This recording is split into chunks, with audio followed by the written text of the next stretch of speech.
हो गया.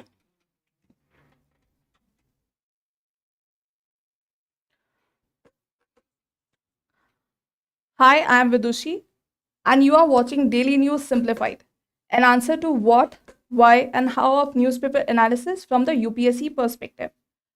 So today we have taken up important articles from the Hindu, the Business Line, and the Indian Express. So today we have 3 mains related topic and 4 prelims related topic. So first in mains we have about parliamentary privileges, second oil and gas exploration in India, third discussion is based on regime change in Pakistan and future for India. Then for pre we have first discussion on soyabean. Then second question is based on Algo trade. Third question is based on nano DAP, that is diammonium phosphate. And fourth question, that will be the last one, is based on cervical cancer vaccine. So now let's start our discussion. Before that, if you like our initiative, please do like, share, and subscribe our channel.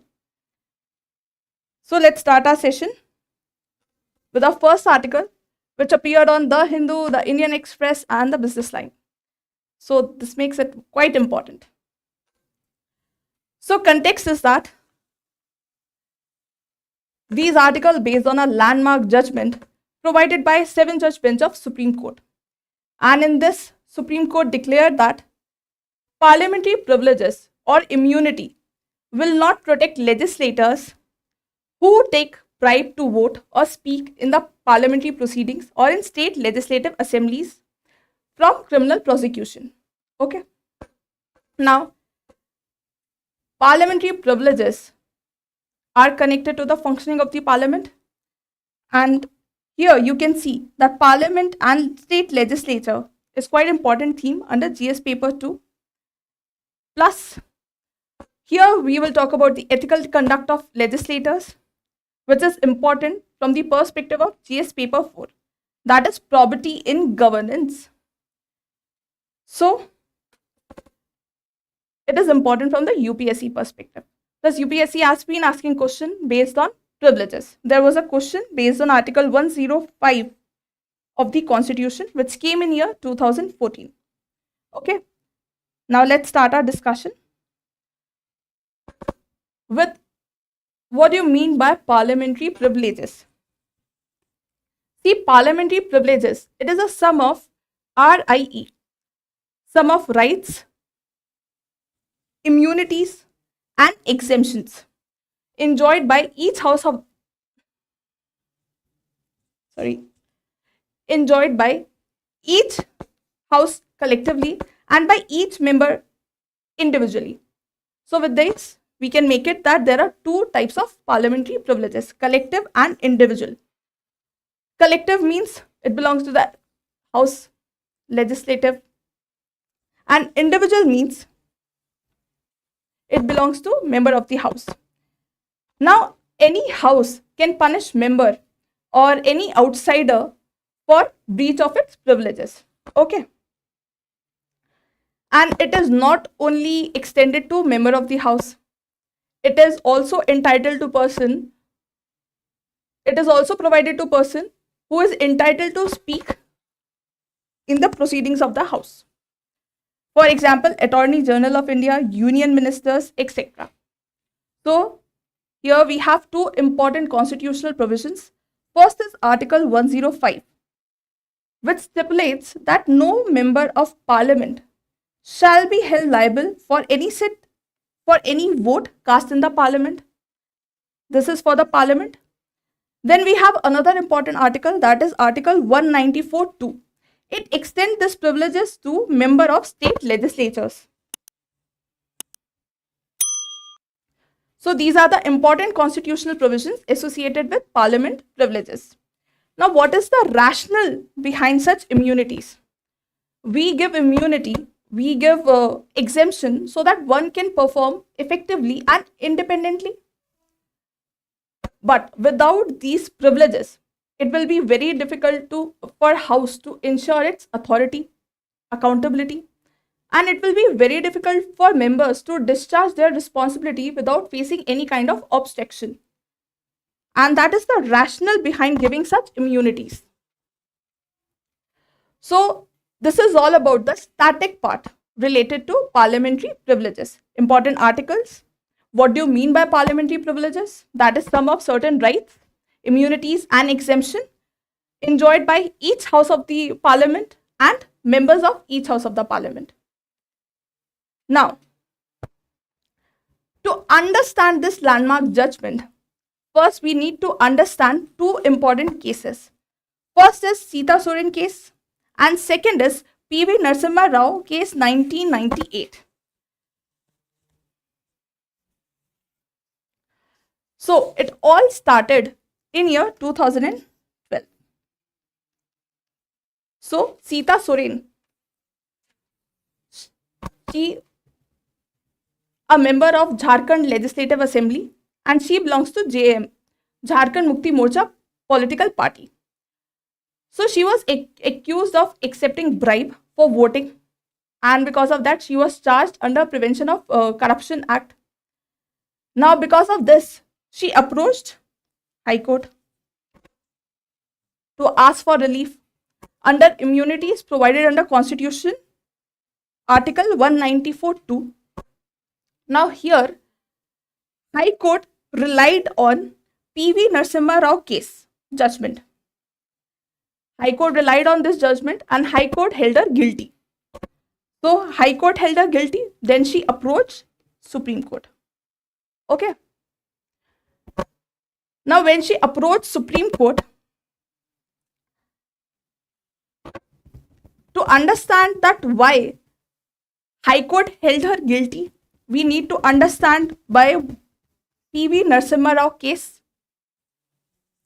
Wait, let me fix this.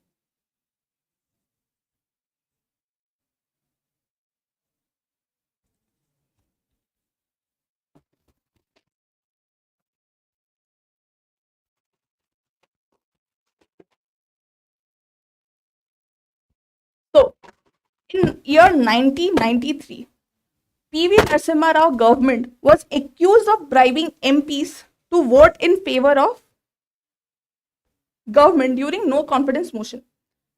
So in 1993, P.V. Narasimha Rao government was accused of bribing MPs to vote in favor of his government.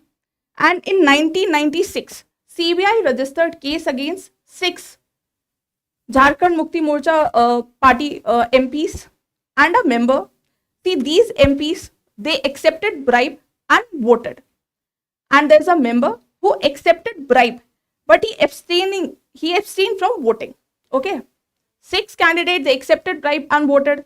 1 candidate accepted bribe, but he abstained from voting. So this was the case registered by CBI. Now here came the amusing part. In this case, Supreme Court upheld the immunity to the MPs as per Article 1052. Now here, Supreme Court said that any member spoke or voted in accordance with the purpose of bribe or in accordance with the party line, they enjoy immunity. And if they did not, then they will be prosecuted. Let's understand this with the help of example. Suppose there is X candidate, Y candidate.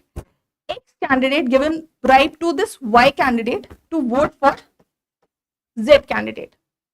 Okay. So if this Y candidate accept this bribe and vote for this Z candidate, then according to this judgment, High Court, according to this judgment, court will extend immunity to this guy, that is Y guy, because he accepted money but he voted for the Z guy. That means this action is in well accordance with the purpose of bribe. Now, if this Y candidate decided to vote for B guy, so he accepted money, but he decided to vote for B guy.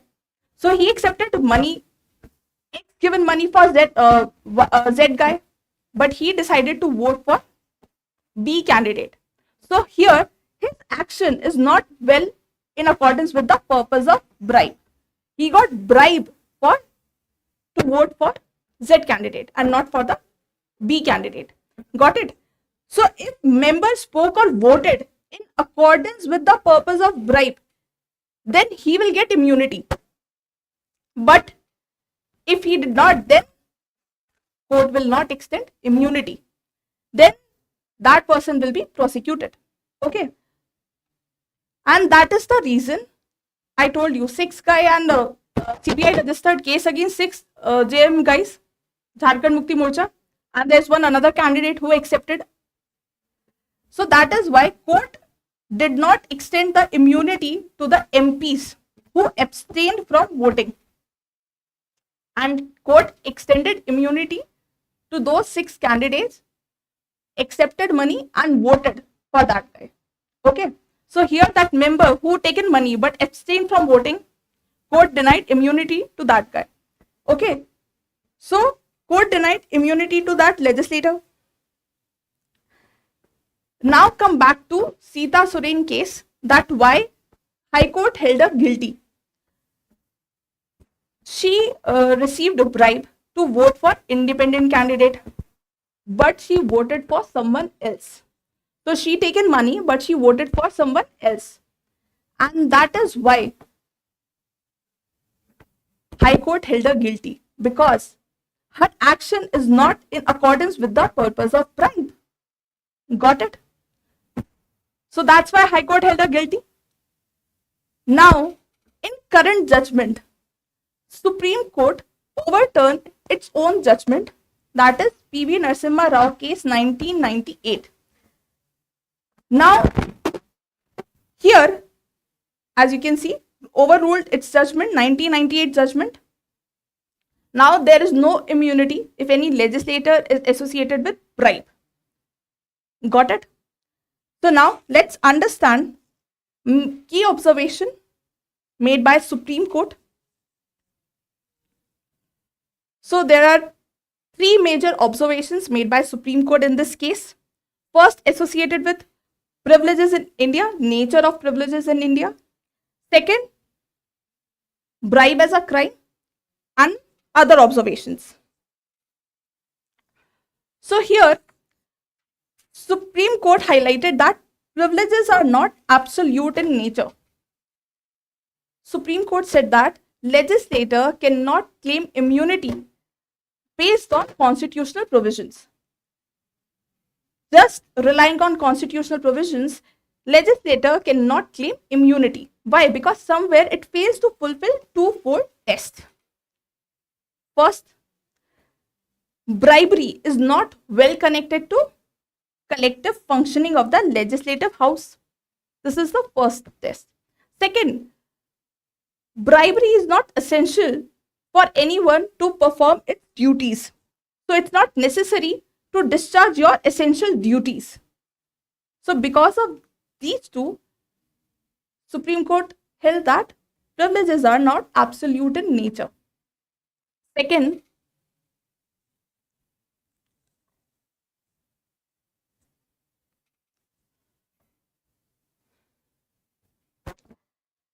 Article 105 and Article 194. Supreme Court said that, see, these articles are designed so that you can speak freely, you can deliberate freely within the house. So these are designed so that you can have conducive environment to debate and deliberate within the legislature. However, some of your actions, when get influenced by bribe, somewhere it undermines the integrity of the house. So this is the second thing. Then Supreme Court held that we have an authority to check or to determine claim of privilege based on whether it is based on constitutional provision or not. So here, privilege is subject to judicial review. Okay. Now, legislators cannot hide behind the curtain of privileges, and they can escape legal scrutiny for their malpractices. Okay. So, these 3 points are important with respect to nature of privileges in India. Now, second major observation is with respect to bribe as a crime. Supreme Court said that bribe is complete the moment you receive that illegal gift or illegal benefit. So that action is complete, regardless whether you voted for that candidate or not, or whether you abstain from voting for that candidate or not. Regardless of that, that action is complete. Okay. So this is about offense of bribery. Now here, Supreme Court somewhere resolves the paradox he created in 1998 judgment, where prosecution of any legislator depend on the action, the manner how he acted once he received bribe, whether that action is in consonance with the bribe or not. If he taken bribe and voted for same candidate for which he get the benefit in according to 1998 judgment, then he will not be prosecuted. Got it? So with this, Supreme Court changed this interpretation. Now, another observation made by Supreme Court, that corruption and bribery of members of legislature erode the foundation of Indian parliamentary democracy, and somewhere it deprive citizens of a responsible and representative democracy. Another observation made by Supreme Court is that court's jurisdiction and authority of the House are not in conflict. Purpose or authority of courts and disciplinary nature of House, they are not in conflict. Each one of it having its own rule, its own task. Court is there to address charges like criminal offense like bribery, and House is there, it's necessary to check misconduct of any of the legislator. So both should function in sync with each other to maintain integrity of the legislative proceedings. So this is about the last observation made by Supreme Court. So let's revise quickly. See, earlier, according to P.V. Narasimha Rao case 1998, if any candidate received bribe to vote for B candidate, understand this thing nicely, because this entire judgment is based on this case. So if A received bribe to vote for B guy earlier, according to this, then he will not be prosecuted. Okay. And if he decide to vote for Y guy, he taken money for B, but he voted for Y, then he will be prosecuted.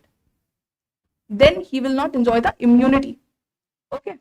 According to this case, that is P.V. Narasimha Rao case 1998. But now Supreme Court overturned its own judgment, and now whether you receive money for A candidate, whether you receive money for B candidate, or whether you receive money for C candidate, the moment you receive money, that action now is an offense. Okay. According to this current landmark judgment. So this is about parliamentary privileges and Sita Soren case. Now let's come to our next discussion, which is based on this article, which appeared on page number 6 in the Business Line. Context is that Mumbai High is celebrating its 50th anniversary, and I guess all of you must have heard about different different news related to exploration of various oil basins. So author highlighted that after this much technological advancement, this sector is still facing significant hurdles. So in this discussion, we'll see those challenges faced by this sector provided by the author. Now the question is that why we have taken it, because you know that oil, gas, they are pillar of energy security, and you can see here energy is important theme mentioned under GS paper 3. Okay. So now let's see challenges faced by this sector, that is exploration sector. So first challenge is poor implementation of policies like new exploration licensing policy, hydrocarbon exploration licensing policy. So poor implementation of policy somewhere leads to inefficiency of this sector. Second challenge faced by this sector is with respect to fiscal regime. Now here, Finance Ministry treating exploration primarily as revenue source, which is quite detrimental because initial cost with respect to exploration, initial cost with respect to exploration is quite high, risk is quite high, and it will take a lot of time to earn profit. Okay, so these are the challenges associated with exploration sector. And when you are treating this sector as a revenue source, somewhere it stifles the exploration process. Okay, then another challenge is operational and regulatory hurdles. First is with respect to geological challenges like natural like complexity of underground structure,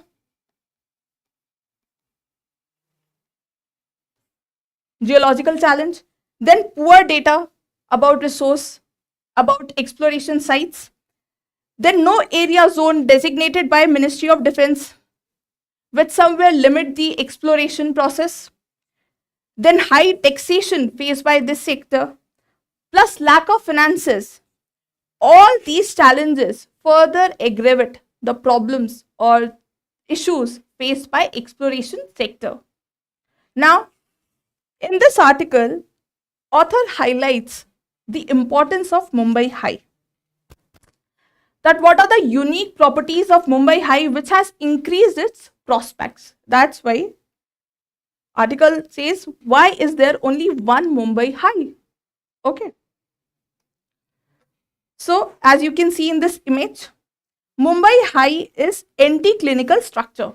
Anti-clinical structure like arc-like fold in the rock that has its oldest beds at its core. Okay. Then structural straps of hydrocarbon, they are considered as easy oil. Plus all these structural features, they are not exclusive to Mumbai High, but their proportion, or you can say the size, has not been comparable to Mumbai High. So other basins, they are not having that much size of such structural features. Now, these are the qualities author highlighted with respect to Mumbai High or unique properties. Further, he said that technology advancement can change the scenario. Use of artificial intelligence, data analytics, all these can lead to like easy exploration process, which is more environment friendly. Okay. Plus, author highlighted new discoveries that there is need to focus on large fields in eastern sides, like Kaveri basin.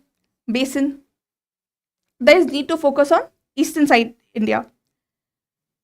Now, these two things, that is role of technology and new discovery, somewhere promise good future for this sector. But here, author highlighted that still more we can do. Let's see what are those things. So here, author said that there's a long-standing demand to remove or reduce GST on exploration activities. Why? Because crude oil and natural gas, they fall outside the GST purview. Okay. So somewhere currently it leads to stranded taxes. So ministry can do this thing. It will solve our fiscal issues.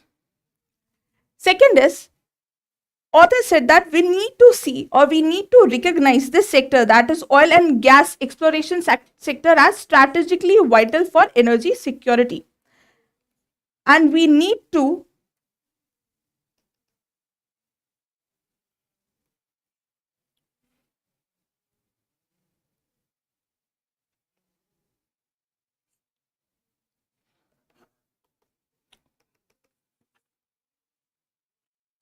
sorry, just wait for 1 second. I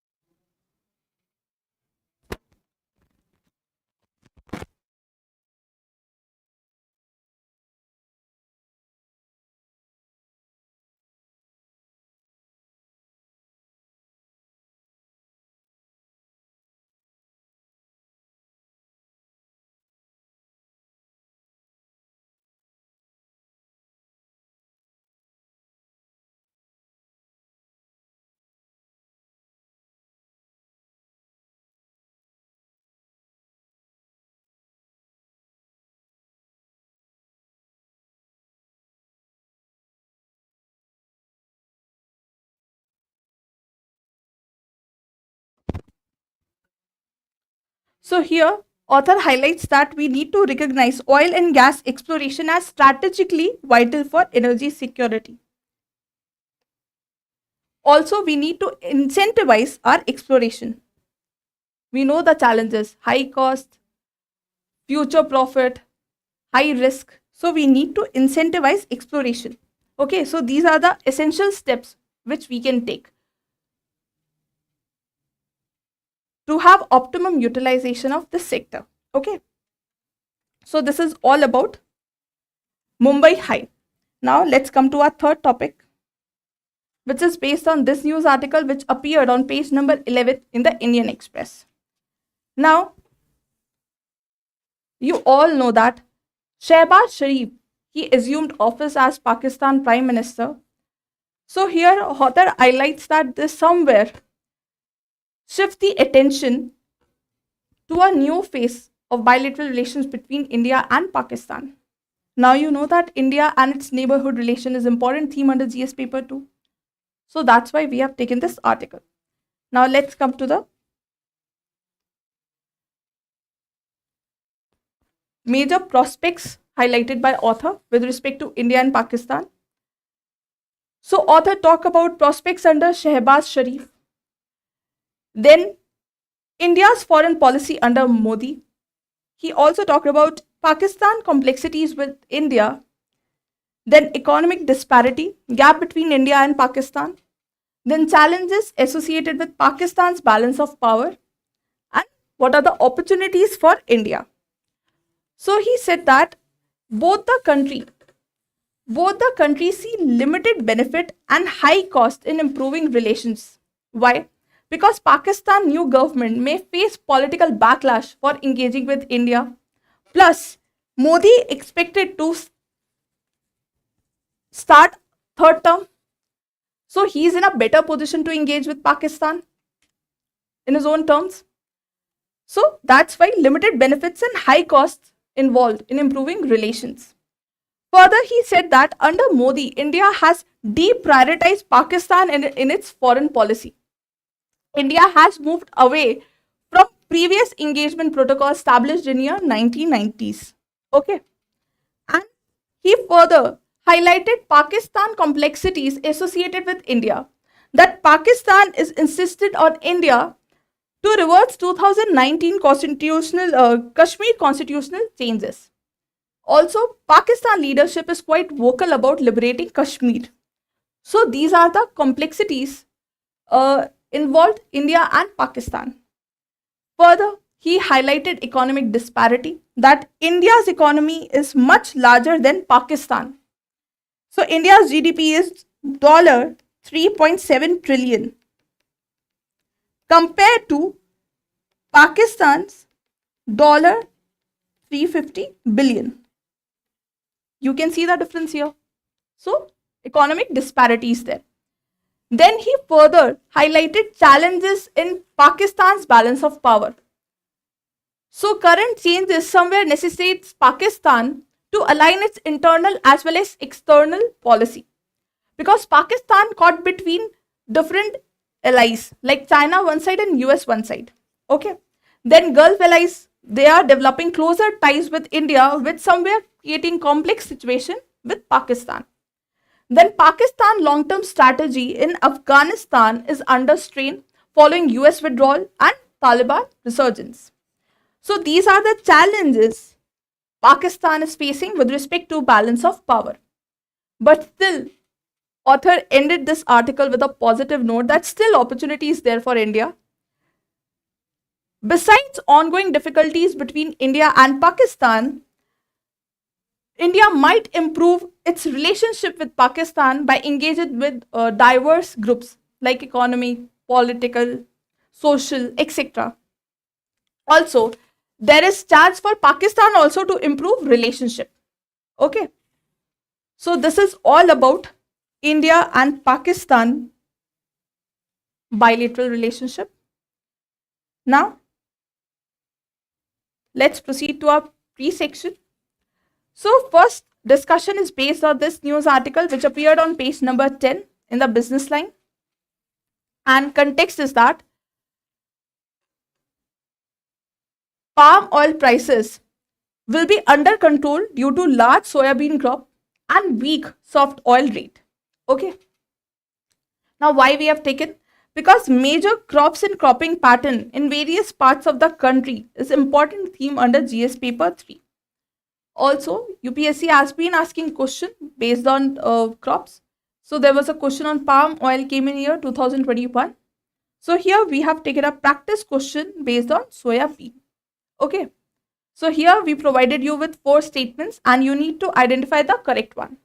Before that, let's quickly see some important facts with respect to soya bean. So soya bean is a type of legume native to East Asia. That means it belongs to the part of family of plants. Okay. Which produce seeds in the pods. Now, what are the examples? Examples such as lentils, peas, etc. It originated in China around 3000 BC. And because of trade and migration, it later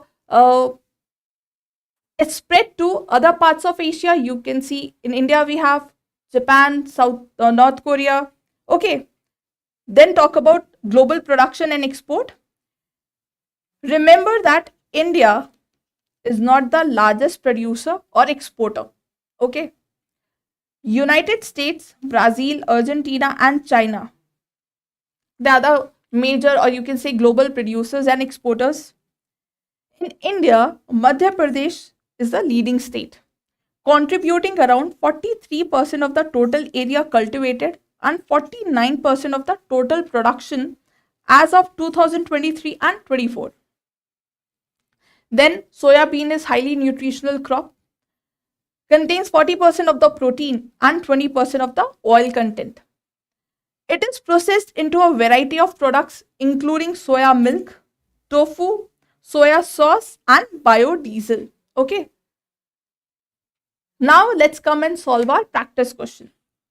First statement is, soya bean is a type of legume native to East Asia. Now with our info we can make it that first statement is correct. Second statement is, India is the largest producer and exporter of soya bean. As I told you, India is not the largest producer and exporter of soya bean. Largest producer, United States, Brazil, Argentina and China. This makes our second statement incorrect. Now let's come to our third statement. Madhya Pradesh is the leading producer of soya bean, which is primarily cultivated during the Kharif season. Now you need to tell me whether soya bean is Kharif or Rabi crop.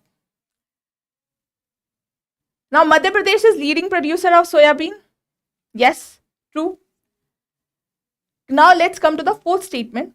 Soya bean is a nutrient-rich crop, high in protein and oil content. Just now we have seen that it contains 40% of the nutrient and 20% of oil content. And it is used to produce various products such as soya milk, tofu, soya sauce and biodiesel. So this makes our fourth statement correct. So first, 3 and 4th. So our answer is option C, first 3 and 4 only. Now let's come to our next question, which is based on this news article which appeared on page number 8, the business line.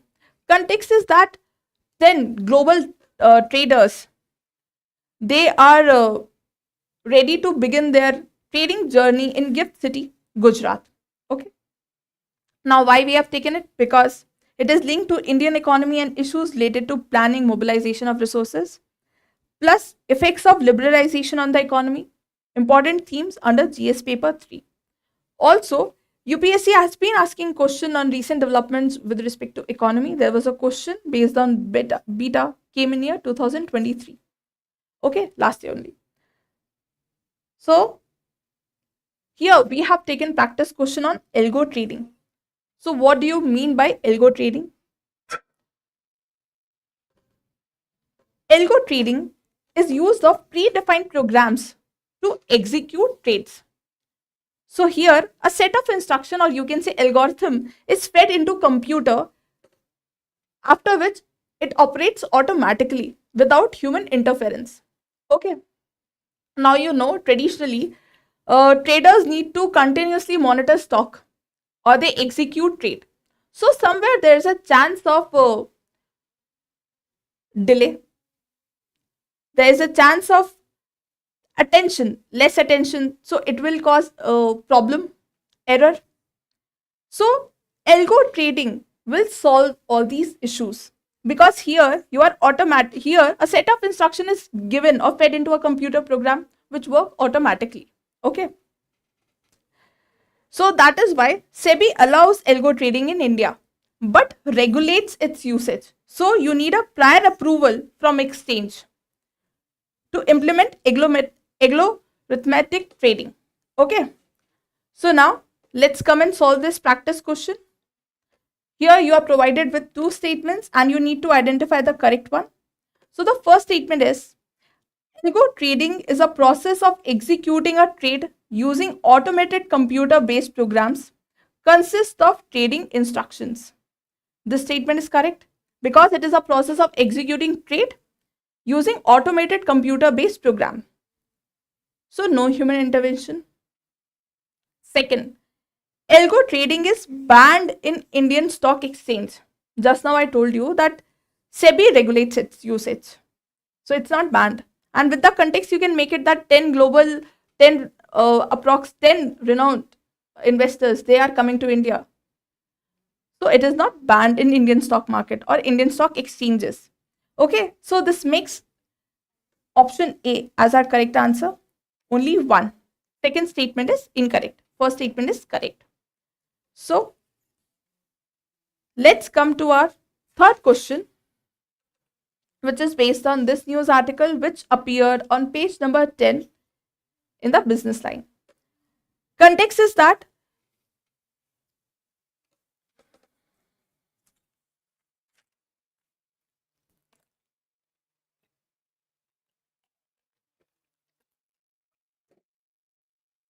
government has successfully reduced the need to import urea by promoting domestic production. So government is thinking to do the same with DAP, that is diammonium phosphate, because there is because this DAP witnessed 6% increase in imports. Now, issues related to agriculture is important theme under GS paper 3. Also, UPSC has already asked question based on fertilizer, like neem coated urea came in year 2016. So here we have taken a practice question on nano DAP. Okay. Diammonium phosphate.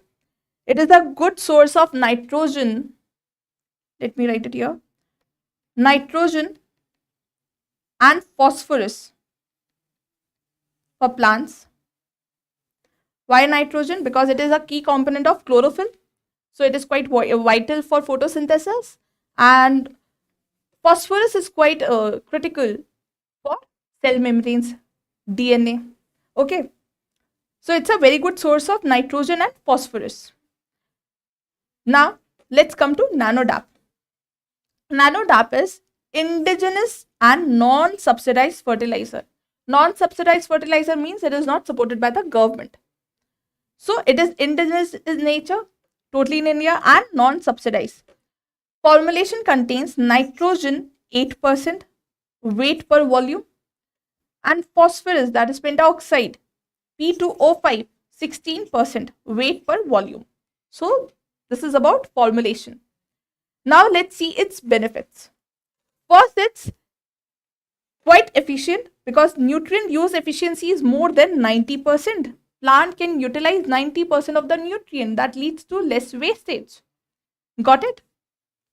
Second, it is cheaper than conventional DAP. Economically good for farmers. Then it reduces pollution of soil, air and water. See, 90% of the nutrient plants can use. Less wastage. So it somewhere reduce pollution of soil, air and water. Another important aspect is that its particle is less than 100 nanometer. Okay. So its surface area is high if you compare with respect to volume. That means it's easy for its the particle to penetrate seeds, plants, stomata. Okay. That leads to better spread ability, easy to penetrate, and assimilation. That means more chlorophyll, high nitrogen, more chlorophyll, and high photosynthetic efficiency. That leads to high seed vigor, and that leads to better quality and increase in crop yields. Okay. These are the important benefits of nano DAP. Now let's solve our practice question based on this info. So question is, which of the following statements does not reflect the benefits of the nano DAP? First statement is, it is an indigenous and subsidized environment friendly fertilizer. Second is, it is more efficient and cheaper than conventional DAP. Third is, it helps in correcting the nitrogen and phosphorus deficiency in standing crops. Fourth is, better spread availability and assimilation of nano DAP enter easily inside sea surface. Now, just now we have seen that DAP particle, nano DAP particle is less than 100 nanometer, and high surface area, if you compare in comparison to volume, leads to better penetration inside seed surface. That leads to better spread ability. So this makes our fourth statement correct. Then it helps in correcting the nitrogen and phosphorus deficiency. I told you that DAP is a very good source for nitrogen and phosphorus. So third statement is also correct. Statement B, it is more efficient and cheaper than conventional DAP. That's true. Quite economical option for farmers. This makes our second statement also correct. Now let's come to the first statement. And remember, here we need to highlight that does not reflect the benefit of nano DAP. Now first statement is, it is indigenous, correct, and subsidized environment friendly fertilizer. This info is incorrect because it is non-subsidized. Got it? It is not subsidized environment friendly fertilizer. So this makes our option A as our answer. Got it? Now let's come to our last question, which is based on this news article which appeared on page number 7 in the Hindu newspaper. You all know that January is recognized as Cervical Cancer Awareness Month. And March 4th is observed as International HPV Awareness Day. Human Papilloma Virus. Okay, HPV. Human Papilloma Virus Day. Okay, Awareness Day. Now there is a connection between HPV and cervical cancer. That's why we have taken practice question on this article. Now, you know that health is important theme under GS paper 2. Also, it is important from science perspective. And there was a question based on Zika virus in year 2017. Okay, so that's why we have taken practice question on cervical cancer. So, before that, let's see important facts related to cervical cancer. It is caused by HPV virus. HPV infections, they are primarily transmitted through intimate skin-to-skin contact, and it stays in the body for a very long time and not naturally eliminated. Okay, this is quite important info. Cervical cancer is the second most cancer after breast cancer, and because of this, WHO in year 2020 launched a project in which WHO aimed to eliminate cervical cancer, setting 70-90 targets by year 2030. So 90 means 90% of the girls must be fully vaccinated with the HPV vaccine by the age of 15. 70 stands for that 70 of the women must be screened using a high performance screening test by the age of 35. and again by age of 45. 90 stands for that 90% of the women detected with cervical precancer and cancer lesions must receive treatment and care. So 90, 70, 90. So this is safe and effective vaccine which can prevent 6 HPV cancers: vulva, anal, vaginal, throat, cervical and penile cancer. Okay. So this is important. Some of the important facts about cervical cancer. Now let's solve our practice MCQ. Here we have given you 3 statements and you need to identify the correct one. First statement is human papilloma virus HPV remains in the body for a very long time. Just now we have seen that HPV infections, they are primarily transmitted through intimate skin to skin contacts, and it stays in the body for a very long period of time and it is not naturally eliminated. This makes our first statement correct. Second statement is in India, cervical cancer ranks as the most prevalent type of cancer. This statement is incorrect because cervical is not the most prominent one. It is the second most prominent one, breast cancer. Third statement is India has set a goal to eliminate cervical cancer, establishing targets of 90, 70, 90 by 2030. Now this statement is incorrect. Why? This target set by WHO and not by India. Okay, so third statement is incorrect. So only one statement is correct. So our answer is option A. So that's all for today. If you have any doubt, please drop your doubts in our comment box. That's all. Stay tuned for more such updates. Thank you.